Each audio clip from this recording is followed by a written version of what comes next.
Ahí estamos. En la clase de biología, pues sí, siempre nuestro tema ha sido sobre el sistema digestivo. Según lo que recuerdo, habíamos estado hablando ya del intestino delgado, ¿verdad? La semana pasada yo no pude dar la clase porque me acababan de formatear la computadora y no me la habían entregado todavía, entonces no pudimos avanzar. Pero estuvimos hablando del intestino delgado, ¿verdad? Entonces recuerdo que ya habíamos avanzado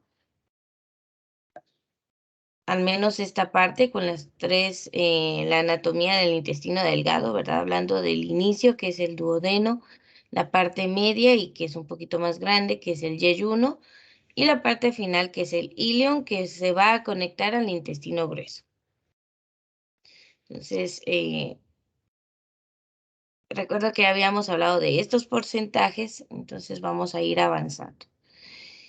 También sabemos que en el duodeno del intestino delgado pues comienza la digestión química de los alimentos, ¿verdad? No es solo ya lo que hizo el estómago con el ácido clorhídrico o jugos gástricos, sino que se agregan además secreciones del páncreas y del hígado que van a ayudar a esa digestión química, es decir, a terminar de degradar los alimentos.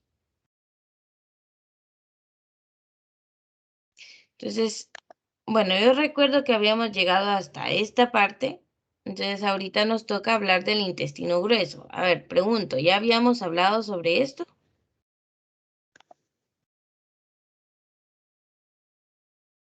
No. Bueno, entonces exactamente nos toca hablar de ello. Entonces, el intestino grueso es la parte siguiente del intestino delgado. Entonces se conecta más o menos acá a la altura del ciego, que es esta última parte. Allí se conecta el ilion o la parte final del intestino delgado y da comienzo al colon ascendente. A nuestro intestino grueso le vamos a llamar colon. Solamente va a cambiar de nombre según la posición, ¿verdad? Donde inicia y va hacia arriba, ascendente. La parte del colon que queda atravesada en el cuerpo, que va de izquierda a derecha por la región abdominal, le vamos a llamar colon transverso.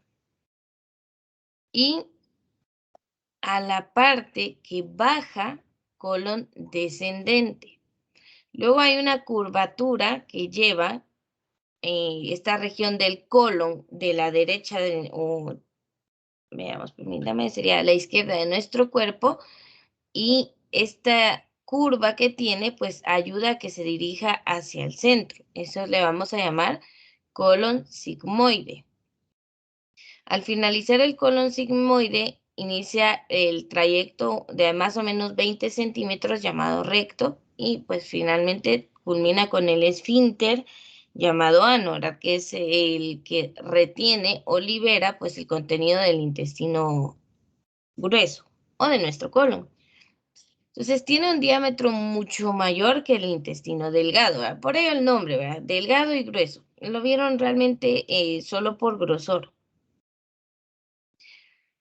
Y tiene una longitud menor.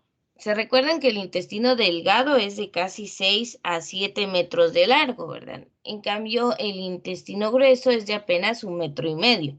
Igual es bastante, ¿verdad? Es casi de la altura de promedio de los guatemaltecos, ¿verdad? 1,5 metros. Solo que si lo vemos, pues está dobladito, ¿verdad? Hacia arriba, transverso, hacia abajo, sigmoide y bueno, final.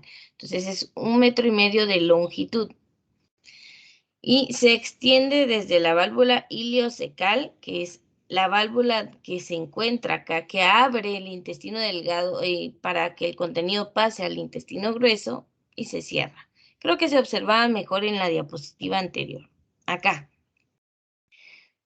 Y en esa parte vamos a encontrar la válvula iliocecal. Aquí va en el ilion y se conecta al colon ascendente. En esa conexión es donde vamos a encontrar esa pequeña válvula que abre y cierra.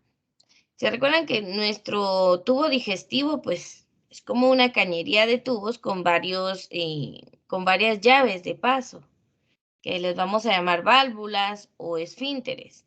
Entonces, estos abren y cierran para que el contenido pase de un órgano a otro. Entonces, también hay uno aquí entre el ilion y el colon. Entonces, la parte que queda abajo de esa conexión entre el intestino delgado y el intestino grueso se le llama ciego. Es una pequeña curvatura del intestino grueso, ¿verdad? Acá, donde vamos a encontrar al famoso apéndice. Famoso por causarnos problemas, ¿verdad? Porque realmente una función específica actualmente ya no la tiene. Se asocia como un tejido linfático, o sea, capaz de ayudarnos a prevenir infecciones intestinales, por ejemplo. Pero también eso mismo hace que en él se concentren cuando posiblemente fuera a haber una infección en el intestino, pues se concentra en el apéndice, se inflama, duele un montón y hay que extirparlo. Entonces, pues causa más problemas que bondades. Entonces acá tenemos 1,5 metros de longitud. Ese va a ser el largo del intestino grueso. Bueno, entonces datos importantes acá, las partes de cada uno, por favor. El colon ascendente, colon transverso, descendente, sigmoide, recto y finalmente el ano. Esas son las partes del intestino grueso. La longitud, 1,5 metros. Esos serían los datos más importantes de esta diapositiva. Ahora veamos, ¿para qué nos sirve el colon, verdad? Con toda esta estructura que tiene. Entonces, sus funciones principales son el secado del residuo alimentario. O sea, todo lo que ya va al intestino grueso ya en su mayoría son los residuos. Ya pasó por todos los procesos de digestión y el camino que recorrió en esos 6 a 7 metros de intestino delgado fue para que el cuerpo absorbiera los nutrientes de allí. Entonces, como ya se absorbieron los nutrientes, al colon pues solo le queda la función de absorber todo el agua que sea posible de esos desechos. ¿Por qué? Porque el agua es un recurso vital para nuestro cuerpo, le sirve, lo necesita siempre y es útil. Entonces se trata de absorberla lo más que se pueda. Entonces, ¿qué viaja por el colon? Pues, todos los residuos indigeribles, cosas que ya el cuerpo no puede procesar. Hay alimentos que contienen demasiada celulosa, que es de origen vegetal, ¿verdad? No podemos digerirlos, entonces se expulsa. Y bueno, cuando usted tiene una mala digestión y este proceso se da muy rápido, es que se observan residuos alimenticios en las heces fecales, ¿verdad? Es un proceso de mala digestión que no se da en el tiempo correcto y por eso se expulsa, porque no tendrían que verse en ningún residuo de alimentos en las heces, ¿verdad? Porque se supone que todo el sistema digestivo ya hizo sus funciones. Pero a veces sucede por mala digestión, por comer demasiado rápido y no masticar, y algunos detalles así. Siempre que tengan preguntas, por favor activan su micrófono y las hacen, ¿no? Pueden preguntar en cualquier momento. Veamos, entonces, esa va a ser la función del colon, una de las más importantes, secar ese residuo, absorber el agua. Entonces, absorbe el agua y elimina estos residuos del cuerpo en forma de heces fecales. Entonces, nuestro intestino grueso enmarca el intestino delgado, o sea que está alrededor de él, por 3 lados, el derecho, arriba y el izquierdo, ¿verdad? Entonces, estas serían, pues, las partes, se podría decir, de nuestro intestino grueso. Ciego, el apéndice, que está por acá, esa colita que ven ahí, esa colita de acá al final, que está después del ciego. Donde dice colon se refiere a todo, ¿verdad? Colon ascendente, transverso, descendente y sigmoide. El recto y finalmente el canal anal o el final, ¿verdad? Que sería ese esfínter. Entonces esas son todas las partes de nuestro intestino grueso. Bueno, supongo que todos ya tienen su PDF, ¿verdad? De que contiene esta información. Sí. De ahí tenían una actividad que hacer la semana pasada, ¿verdad? Que más que todo les dejé unos enlaces para que pudieran hacer una... Ah, no, sí les dejé una actividad ahí. Entonces el PDF les sirve.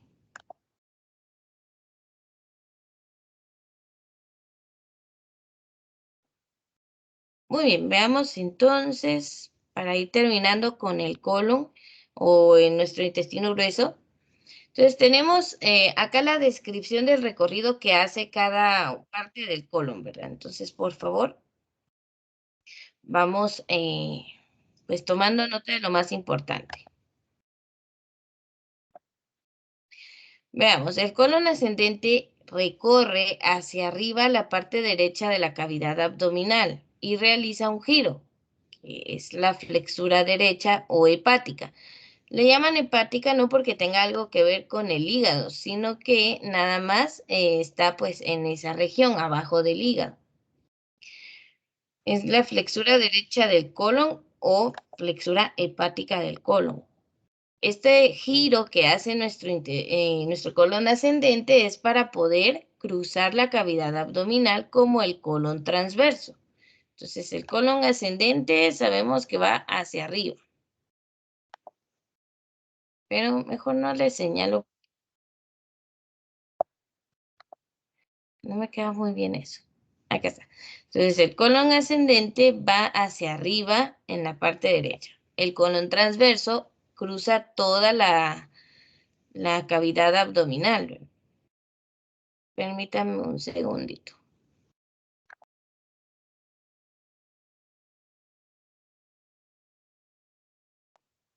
Ahí está, perdón. Entonces tenemos acá la cavidad abdominal que es atravesada y en ese pedazo pues le vamos a llamar colon transverso. Luego vuelve a girar, ¿verdad? En la flexura izquierda o esplénica. A ver, un minuto o a ver si alguien conoce a qué se refiere esplénico. Hace referencia a un órgano de nuestro cuerpo, pero por ahí les dejo para que me investiguen rapidito y me digan a qué órgano se refiere.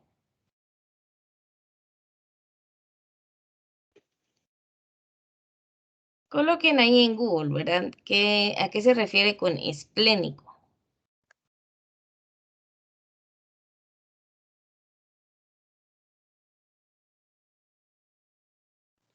¿Es lo relacionado con el vaso?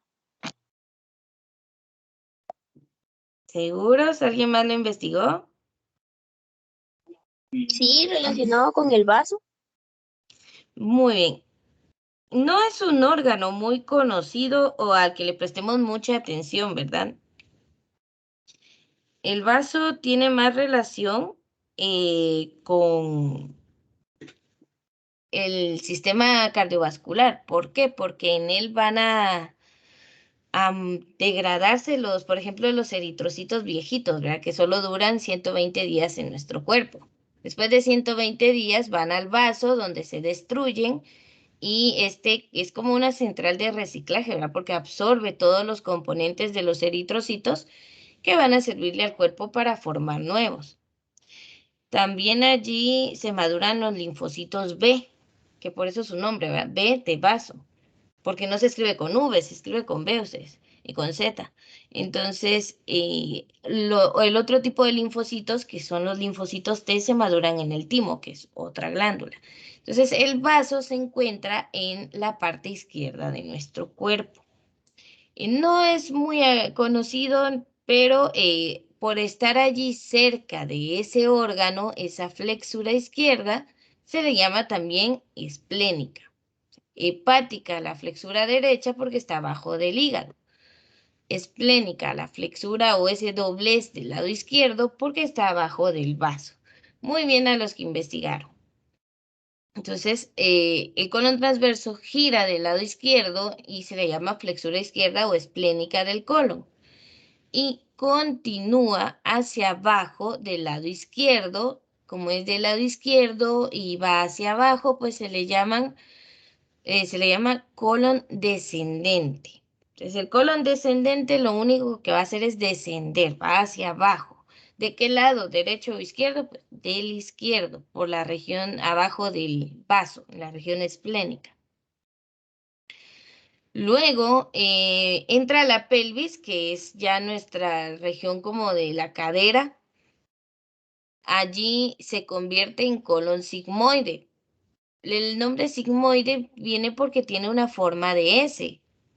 Entonces se entorcha, se gira para poder centrar el intestino grueso. Entonces el colon sigmoide se conecta con el recto, se conecta con el canal anal y se encuentran en la pelvis. Todo eso está en la región central de nuestro cuerpo.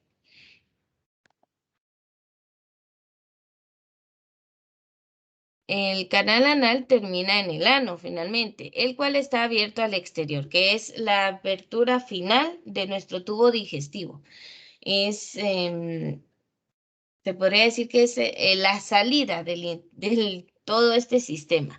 Entonces, recuérdense que al menos en nosotros los mamíferos, como el ser humano, el sistema digestivo tiene una abertura de entrada y una abertura diferente de salida. No todos los organismos vivos son iguales. Por ejemplo, los pepinos de mar, que son seres un poco más simples, solo tienen una abertura que sirve de entrada y salida. Bastante complicado. Es un sistema digestivo más sencillo. Y bueno, así podríamos hablar de otros filos de animales en donde pues su estructura anatómica es mucho más sencilla. Pero bueno, nosotros tenemos una abertura de entrada y una abertura distinta de salida. Qué bueno. Entonces, este canal anal presenta un esfínter que, a diferencia de todos los anteriores, es un esfínter voluntario. Usted regula cuándo se abre y cuándo cierra.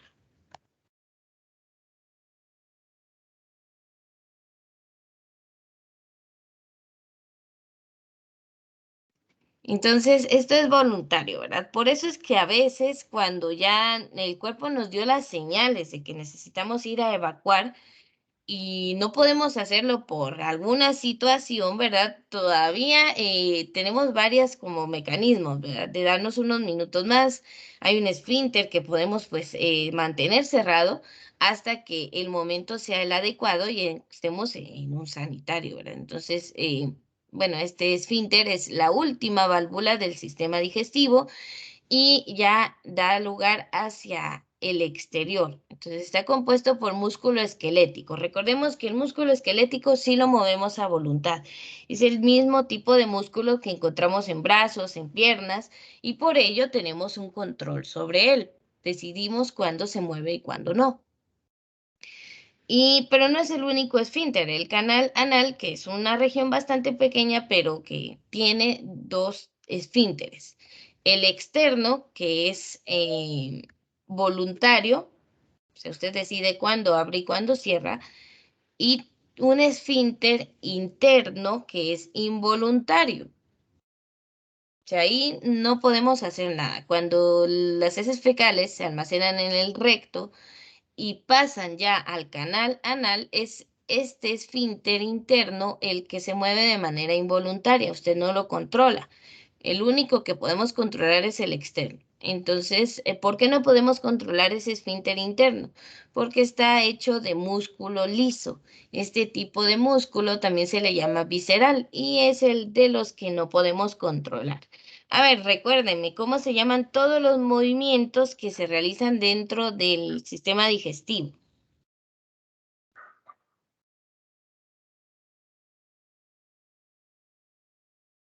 Quizás alguien lo recuerda por ahí.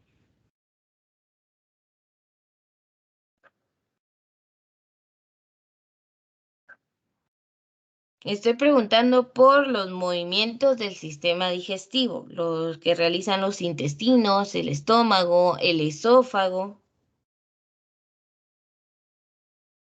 Digestión. Digestión es lo que hace el cuerpo con los alimentos, pero estoy preguntando por los movimientos. Piénsenlo, por ahí lo tienen que tener anotado.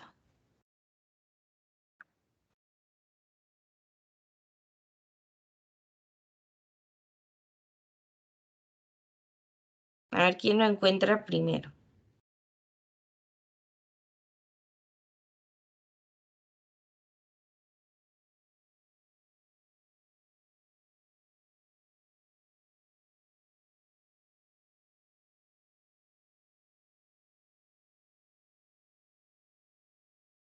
¿Ya?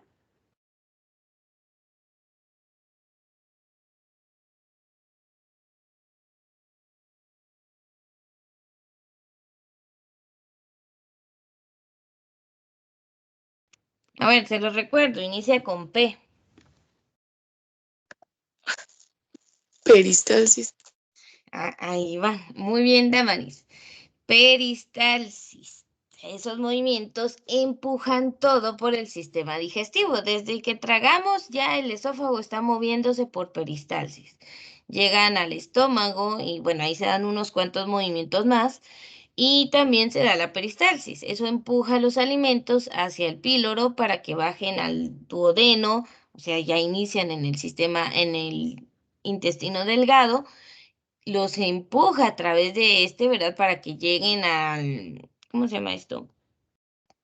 Ay, para que lleguen hacia el yeyuno, al ilion y pasen al intestino grueso, ¿verdad? Los mismos movimientos de peristalsis empujan ya esos residuos por el colon ascendente. Imagínense, tienen que hacer que eso suba en contra de la ley de gravedad. Entonces, en contra de la gravedad tienen que subir esos residuos, pero el cuerpo lo hace.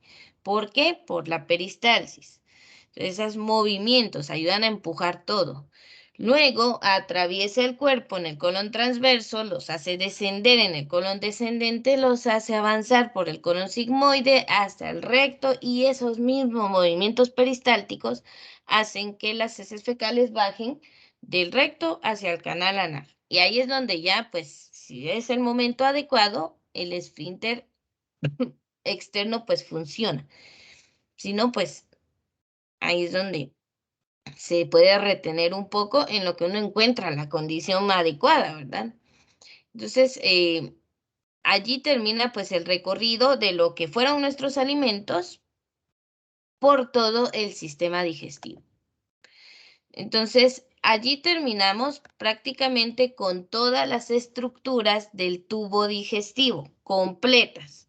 Lo único que nos queda hablar sería de las estructuras secundarias, aquellas que pues están allí y que les sirven, pero no son parte directamente del tubo digestivo, sino que son anexas. De esas vamos a comenzar a hablar también.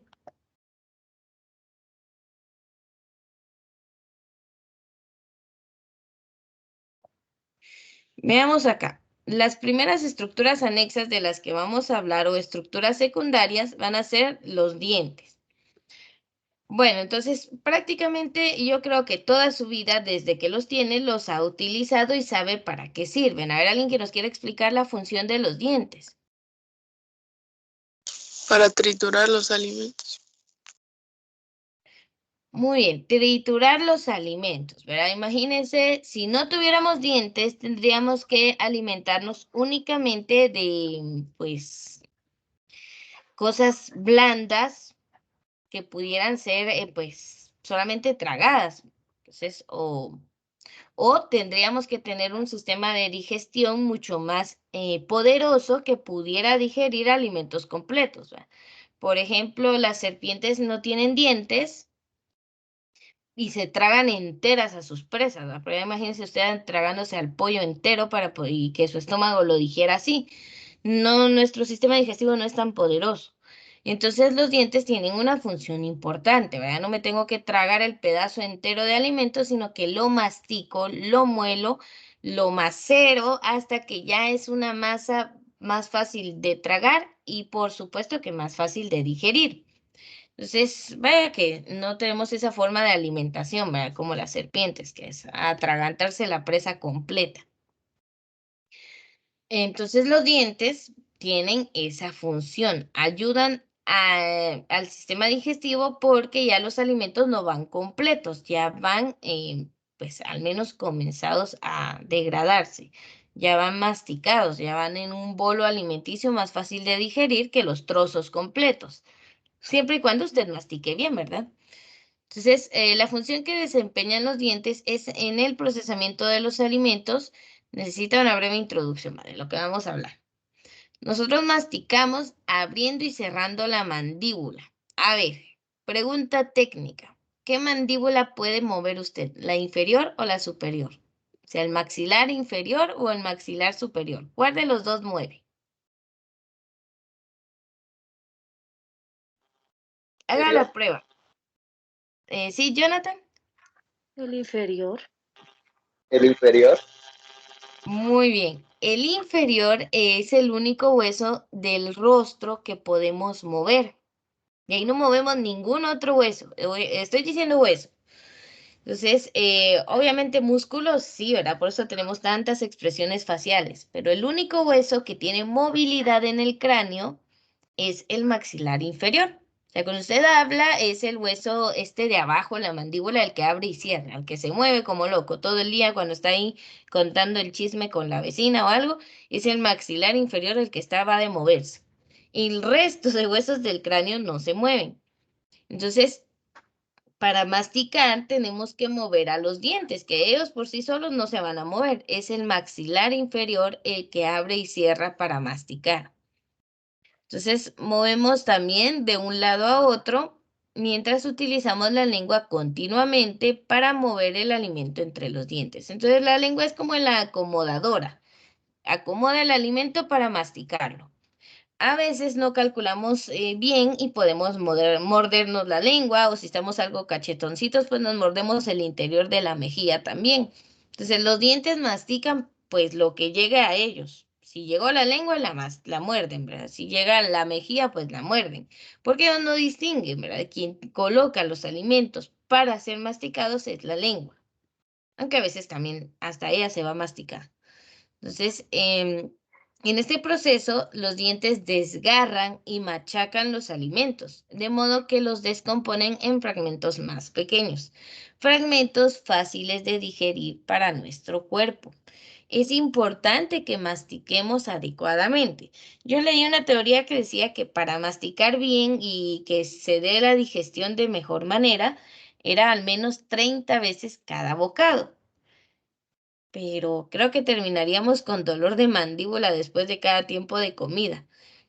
Pero sí hay que tratar de masticar bien cada cosa que usted va a tragar para que le sea fácil digerir y no complicarse las cosas. Entonces tenemos aproximadamente más de 30 dientes, entre los cuales están los incisivos, que son los frontales, que por lo regular son 4. Ahí los dientes de conejo, a veces estos 2 se ven un poquito más grandes que los demás, pero bueno, los incisivos son los que se clavan en los alimentos.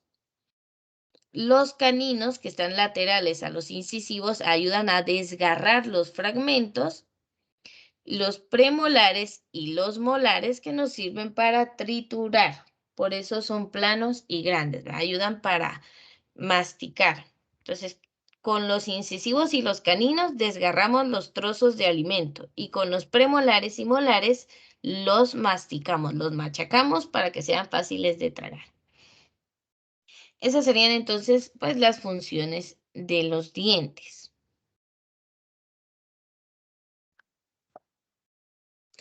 Ahora, no es lo único. Si pregunto por ubicación, pues obviamente los dientes se encuentran en la boca, que es la abertura de todo el tubo digestivo.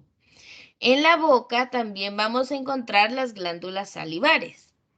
A ver, así a granel y de forma fácil, ¿cuál es el producto de estas glándulas?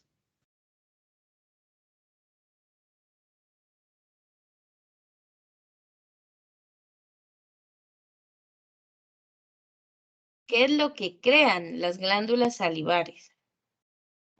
La saliva. Muy bien, su mismo nombre nos lo dice. Muy bien, Nancy. Entonces nos van a generar la saliva. La saliva pues tiene también una función importante en el procesamiento inicial de los alimentos.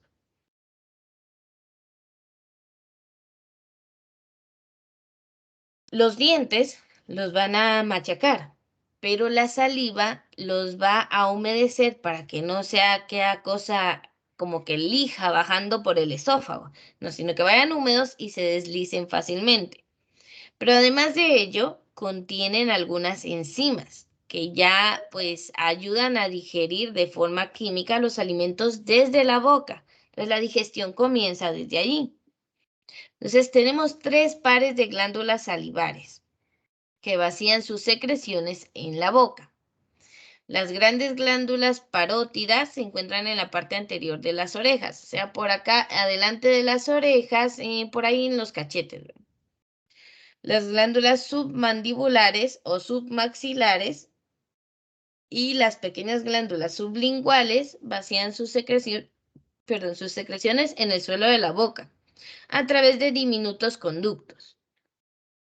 El producto de las glándulas salivares, la saliva, es una mezcla de mucosidad y líquidos serosos producidos en estas glándulas, ¿verdad? La mucosidad humedece y ayuda a unir los alimentos en una masa denominada bolo, ¿verdad? Pero el bolo alimenticio, no el de la esquina. El bolo es esa masa hecha pues por lo que masticaron los dientes con saliva, que facilita las acciones de masticar y tragar, ¿verdad? Nos es fácil tragar porque los alimentos ya se mezclaron con la saliva. La clara porción serosa contiene una enzima, la amilasa salivar. Esta amilasa también la encontramos por ahí en el páncreas, pero es la amilasa pancreática. Aquí estamos hablando de la amilasa salivar, que es un jugo rico en bicarbonato, que es alcalino, que inicia el proceso de digestión del almidón en la boca. O sea, cuando usted se come un trozo de pan o una papa o pasta que tienen este tipo de carbohidratos, que es el almidón, estos se comienzan a digerir desde la boca gracias a que la saliva tiene esta enzima llamada amilasa. Entonces, desde la boca, por ahí el panito dulce con café que se come cada tarde, pues se va a empezar a digerir desde la boca. Entonces inicia el proceso de digestión del almidón. La saliva, pero no es lo único que tiene, ¿verdad? También contiene sustancias como la lisozima y anticuerpos IgA que inhiben las bacterias. O sea, tenemos también pues un mecanismo de protección pues en la saliva, ¿verdad? Estos sirven para inhibir las bacterias. Por lo tanto, también tiene una función protectora. Es decir, para nosotros nuestra saliva pues es normal, no nos causa daño, hasta la compartimos con otras personas, ¿verdad? Por eso cuando tiene una pareja o algo, un novio o un esposo, pues se comparten ahí la saliva. No se enferman a pesar de la cantidad de bacterias que pueda tener porque pues tienen sus propios anticuerpos. Pero bueno, ayudemos pues cepillándonos la boca, los dientes, lavándonos la boca todas las mañanas, porque créame que al despertar, si usted siente un aroma pues ahí un poco desagradable, puede ser por restos de alimentos y también por la acumulación de bacterias en la saliva. Entonces es bueno pues ser higiénicos. Entonces también tiene una función protectora y tiene pues esa función de comenzar la digestión. Por último, pero no menos importante, la saliva disuelve las sustancias químicas de los alimentos para que puedan saborearse. Si usted siente el sabor de sus alimentos es gracias a 2 cosas. La saliva que humedece esos alimentos y pues permite que esas sustancias químicas que le dan el sabor lleguen a las papilas gustativas de su lengua y usted pueda saborearlo. Entonces, gracias a la saliva sentimos el sabor de los alimentos, se digieren ¿cómo se llama estos? Los almidones y pues nos protege contra las bacterias que podrían causarnos daño. Entonces, tienen 3 funciones la saliva, ¿verdad? Y se forma en las glándulas salivares, las parótidas que están en las mejillas, las submandibulares y las sublinguales que están en el suelo de la boca, específicamente abajo de la lengua y en el hueso maxilar inferior. Entonces, vieron, tiene bastantes funciones cada una de estas cosas. Creo que ya estamos ahí a tiempo, solo nos quedamos en esta imagen para que las puedan pues identificar. Número 1, glándula parótida. Si la ven, es bastante grande, ¿verdad? Está adelante de las orejas. Por acá se encuentran las orejas. Adelante está esta glándula. Es lo que se siente abajo del hueso del pómulo o cigomático. Entonces, abajo del pómulo, que es esta región, acá en el cachete, eso que se siente abajo de la piel, pues podría ser que esté tocando su glándula parótida. De ambos lados la tenemos, derecha e izquierda. Este que tiene el número 5 es el conducto de Stennon. El conducto de Stennon es el pequeño conducto por el cual la glándula parótida envía la saliva que produce hacia la boca. Hay personas a las que se les bloquea este conducto y se les solidifica la saliva y es un poco doloroso. También se pueden hacer cálculos allí. O sea, no matemáticos, sino de esas piedras como las de los riñones. La número 2 sería la glándula submaxilar, que está adelante del hueso maxilar. Si usted toca ahí por la región del hueso, sí se siente una pequeña masita, es su glándula parótida. Tiene su propio conducto, que es el 4, el conducto de Wharton. Es este conducto que va de la parótida hacia la boca y envía la saliva formada allí hacia la boca. Y la número 3, están ahí las glándulas sublinguales. Estas se encuentran abajo de la lengua. Y pues bueno, no es como que la podamos sentir porque sí está abajo en esta estructura.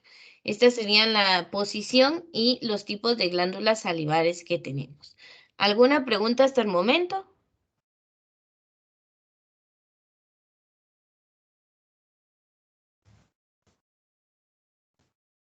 ¿Ninguna?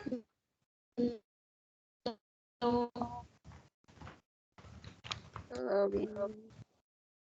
Muy bien, Ana. Entonces, aquí vamos a dejar la clase del día de hoy de biología. Hasta aquí vamos a llegar. Vamos a detener la grabación.